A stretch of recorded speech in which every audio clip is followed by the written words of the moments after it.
A financial blow could be coming against the Islamic State. The UN Security Council has adopted a plan to cut off Islamic State's outside funding.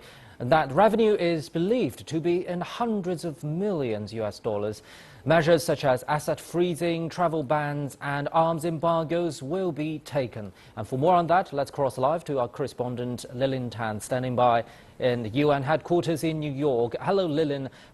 On what level will the resolution constrain support for the Islamic State? Well, that's a really good question. Given the track record we've seen with previous resolutions that took aim at ISIL financing, we know that not all countries have been able to comply with some of these measures. And as the UN Secretary General Ban Ki-moon pointed out this session, some countries have been slow to impose asset freezes. Others have not had the legal system to identify and freeze terrorist assets, while some of the countries just have not been able to enforce laws that criminalize the financial support to terrorists. So this resolution attempts in a way to address some of these shortcomings. For example, it clarifies the perimeters within which member states should be operating.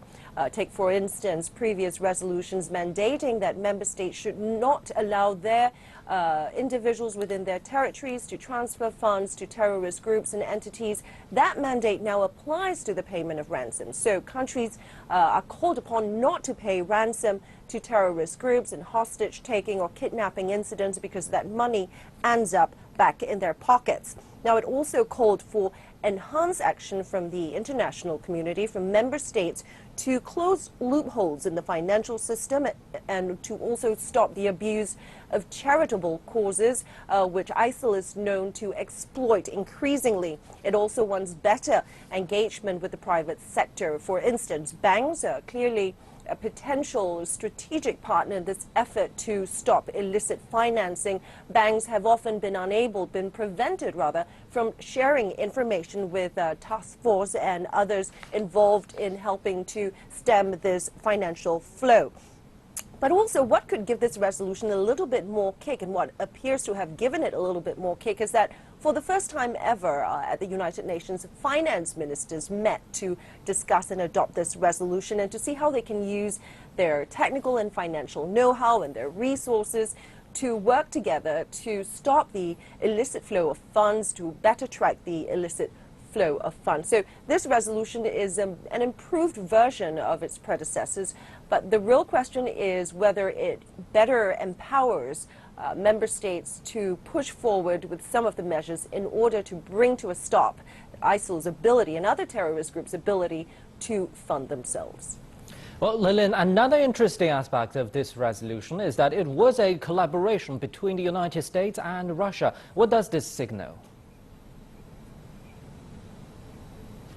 Well, certainly that is a very interesting collaboration, isn't it?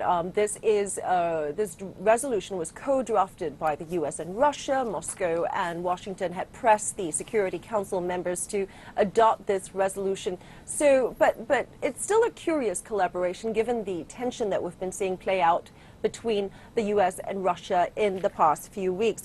But this, I would not call this a thawing of relations, more than a matter of practicality. It seems both Moscow and Washington recognize the need to do more to stop the flow of funds to the Islamic State militant group, and they also recognize that all member states and themselves are on the same page to regard this as a matter of urgency. Now, with these two countries known to bicker quite often here at the Security Council, collaborating on this resolution and on this effort adds weight to the resolution, adds urgency to the matter. Thank you very much. Our correspondent Lilin Tan at UN headquarters in New York.